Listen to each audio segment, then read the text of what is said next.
Many years ago, in a bustling city filled with dreams and struggles, a beautiful young girl called Naomi was born into a very wretched family. Her parents, Esther and Samuel, were hardworking yet poor. Esther made a living by selling fruits in the local market, waking up before dawn to secure the best spots, while Samuel worked as a night guard in a small office building. Despite their relentless efforts, their income was barely enough to feed their 3 children. The family lived in a cramped single-room apartment in an overcrowded neighborhood, where every day felt like a fight against poverty. Naomi was the youngest and brightest of the 3 siblings.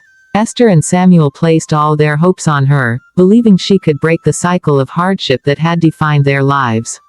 But with their limited means, they could only afford to send her to an underfunded public school, where overcrowded classrooms and overworked teachers were the norm. Yet, Naomi was determined to make the most of her education, clinging to the dream of a better future. As she grew older, that dream seemed increasingly unreachable. Without money, every step toward progress felt like an insurmountable obstacle. After finishing secondary school, the possibility of attending university became a distant hope. Her older siblings had already started working to help support the family, and now it was Naomi's turn. With few options available, she took a job as a cleaner in the luxurious mansion of a wealthy businessman, Leonard. Leonard was among the richest men in the city, renowned for his vast empire and extravagant lifestyle. He was married to Olivia, a stunning and sophisticated woman, admired for her elegance and charm. Their world was one of unimaginable luxury, starkly contrasting the daily struggles of people like Naomi and her family. The mansion where Naomi worked was a breathtaking display of wealth. Marble floors, golden chandeliers, and exquisite artwork adorned every corner. Each day, as she scrubbed floors and dusted furniture, she couldn't help but feel an overwhelming sense of envy. While her parents struggled to put food on the table, Leonard and Olivia lived in excess, surrounded by staff catering to their every need. As the days passed, Naomi's resentment grew. She watched Olivia attend glamorous events in designer outfits, her life appearing picture-perfect from the outside. Leonard, on the other hand, was rarely home, constantly traveling for business or entertaining guests. Despite his marriage, his affairs were an open secret. He was known for his reckless behavior with women, flaunting his infidelity without a care. Naomi found herself drawn into a dangerous obsession. She began imagining a life of luxury, replacing Olivia in her mind, living free of hardship. The more she thought about it, the more she desired it. She longed for wealth, not just for herself, but to lift her family from their suffering. One evening, while cleaning Leonard's bedroom, an idea came into her mind. She sat at the edge of Leonard's bed deep in thought. If I could somehow carry Leonard's child, I could demand financial support, securing a comfortable future for myself and my family. She began to imagine so many things in her mind, and finally she jumped out of the bed and shouted, "Yes, I will do it. I have to put an end to this miserable life of poverty." She hurriedly finished up the cleaning and left. The next day, at around 6 p.m., Leonard returned home from one of his usual business meetings feeling famished. He called Naomi. "Naomi, please, I am very hungry. Get me something to eat, but first serve me a cup of chilled juice." "Okay, sir," Naomi said. She went to the fridge, brought out a chilled juice. Just then an idea flashed to her mind, and she said to herself, "This is a good opportunity for me to carry out my plans. Now that Madam is not around and won't come back until tomorrow." She quickly opened her bag, brought out a substance, and carefully added it into the drink and took it to Leonard. Leonard collected the cup of juice without suspecting anything. He began to sip the juice little by little. As he sips, he became dizzy and finally dozed off. While Leonard was sipping the juice, Naomi was secretly observing through the door, and as soon as he fell asleep, she jumped up in excitement and said, "Yes, now I will carry out my plans." She quickly undressed him, removed her clothes, and began to kiss Leonard, and finally had sex with him. As soon as she was done, she packed her things and left the house. Leonard did not wake up until late in the night. Few weeks later, she confirmed her pregnancy. When Naomi told her parents, their initial reaction was anger. Samuel, especially, was furious and deeply disappointed. But as she explained her plan, their emotions shifted. The possibility of escaping poverty, of finally living in comfort, was too tempting to ignore. Esther remained worried but couldn't deny the potential benefits. Instead of dwelling on the moral implications, they began to focus on what this could mean for their future. Naomi suddenly stopped going to work. Leonard noticed her absence and tried reaching out, but her phone remained off.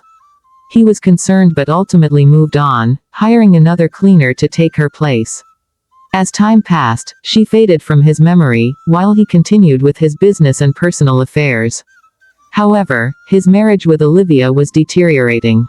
They had been together for years, yet they remained childless. Olivia, absorbed in her social engagements and charity work, seemed uninterested in starting a family, leaving Leonard increasingly frustrated.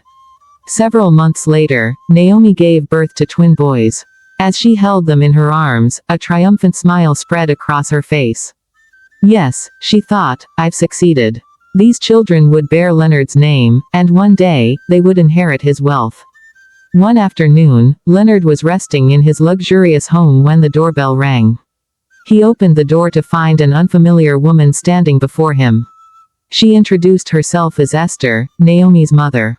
Esther looked nervous, but she had come with a purpose. Mr. Leonard, she began hesitantly, my daughter, Naomi, recently gave birth to twin boys.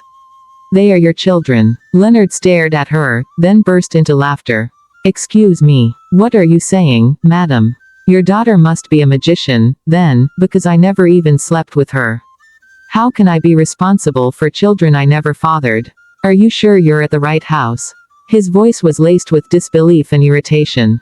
If you have nothing sensible to say, kindly leave. Esther felt trapped. She knew the real story. Naomi had secretly drugged him and slept with him to get pregnant. But how could she reveal such a thing? She feared Leonard's reaction, afraid he might have her daughter arrested for deception. Unable to say more, Esther left in a hurry. Back at home, she recounted her conversation with Leonard. Naomi listened carefully, her mind racing. After a brief silence, she made up her mind. I will confront him myself. She realized that if she wanted Leonard to acknowledge the twins, she would have to face him directly. The next day, with determination burning in her eyes, Naomi arrived at Leonard's mansion. When she requested to speak with him in private, Leonard, though skeptical, agreed. He led her to a quiet room, arms crossed, waiting for an explanation. Naomi took a deep breath. Her hands trembled slightly, but she forced herself to speak. Sir, she began, I know what I did was wrong, but I had no choice. She confessed. Everything, how she had added a substance to the juice and had sex with him when he dozed off. I was desperate, she admitted. I saw this as my only chance at a better future. Leonard's face turned from shock to fury. He felt utterly betrayed. Do you hear yourself? He thundered. You manipulated me, used me like some experiment. And now you expect me to accept these children. His jaw clenched. Let me make this clear, I will never acknowledge them as mine. His voice was cold as steel. You'll hear from my lawyers soon.